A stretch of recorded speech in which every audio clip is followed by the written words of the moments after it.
dah buat hibah takaful, dah ada hibah harta. Bagus. Inilah orang yang bijak kerana dah menyusun atur dan dah buat perancangan supaya hidup tenang, hati lapang, jiwa senang untuk menjalani kehidupan sehari-hari. Nak pula kepada mereka yang dah berusia lebih daripada umur 50 tahun dan banyak memiliki harta, banyak rumah, ramai anak, isteri masih ada. Walaupun isteri dah tak ada, tetapi harta banyak. Maka orang yang membuat perancangan ada ambil hibah takaful, ada ambil hibah rumah, dah buat perancangan untuk proses berikutnya adalah orang yang merancang untuk hidup dengan lebih tenang. Apabila dijemput ilahi, dia pergi dengan tenang kerana harta-hartanya telah pun dihibahkan. Inilah orang yang fikir di dunia, fikir di akhirat. Pergi dengan tenang, hati lapang, Allah sayang.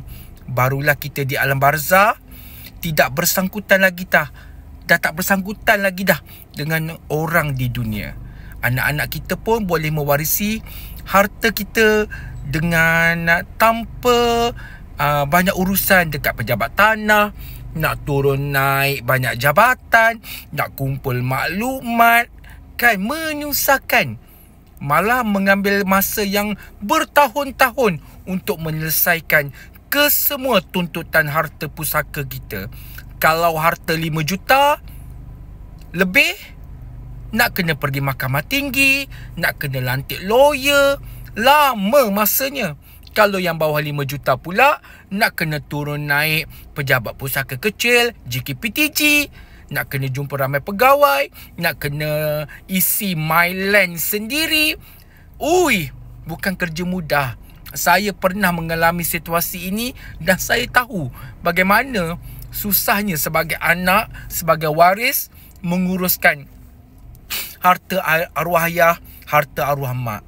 Jadi, sebagai orang yang ada harta, anda, ibu ayah, buatlah perancangan pewarisan harta semasa hidup.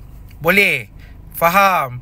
Untuk info lebih lanjut, boleh kita berkenalan, follow untuk tahu lebih lanjut. Jom kita bersahabat. Saya bantu anda apa sahaja soalan anda tentang pusaka, pewarisan harta dan rancang pewarisan harta. Jom.